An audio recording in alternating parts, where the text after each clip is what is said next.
के इस्लामपुर विधानसभा क्षेत्र से राजद विधायक राकेश रोशन सोमवार को बिहार शरीफ व्यवहार न्यायालय में पेश हुए। उन्होंने 2020 के विधानसभा चुनाव के दौरान आचार संहिता और कोविड प्रोटोकॉल के उल्लंघन के आरोपों में अपनी जमानत ली।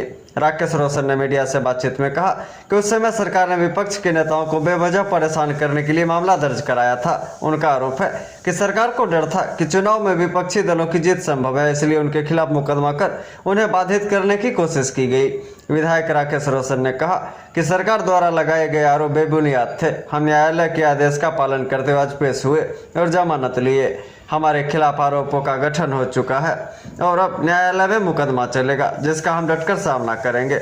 वहीं निर्दलीय सांसद पप्पू यादव को लॉरेंस बिश्नोई गैंग के द्वारा धमकी मिलने के सवाल पर उन्होंने कहा कि बिहार में भी लॉरेंस बिश्नोई गैंग का आगमन होना और बिहार सरकार के लिए दुर्भाग्यपूर्ण है। बिहार के अंदर भी आने वाले दिनों में सरकार का जो रवैया है, जिसके कारण अपराध अभी और बढ़ेगा।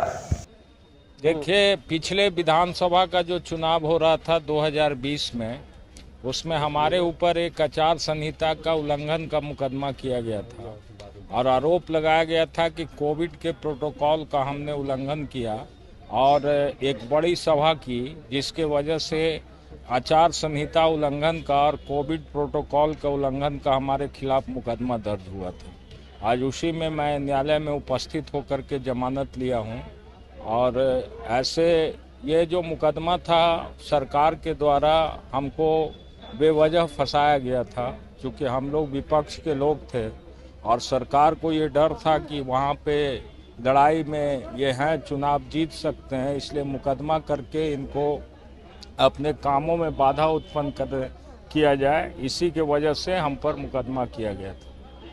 फेल हो गया सर? हाँ, जमानत हो गया, जमानत पर कुछ आपसे दंड भी लगाया गया क्या? कुछ दंड भी लगाया गया? नहीं, दंड क्या, हम तो जो न्यायालय का आदेश था उसका पालन किए हैं। अभी तो न्यायालय के द्वारा सम्मन भी नहीं निर्गत हुआ था और बेल के साथ साथ एक्यूजेशन भी एक्सप्लेन कर दिया गया, जो हमारे ऊपर, जिसको आप लोग साधारण भाषा में कहिए कि आरोप का गठन भी हमारे खिलाफ हो गया है।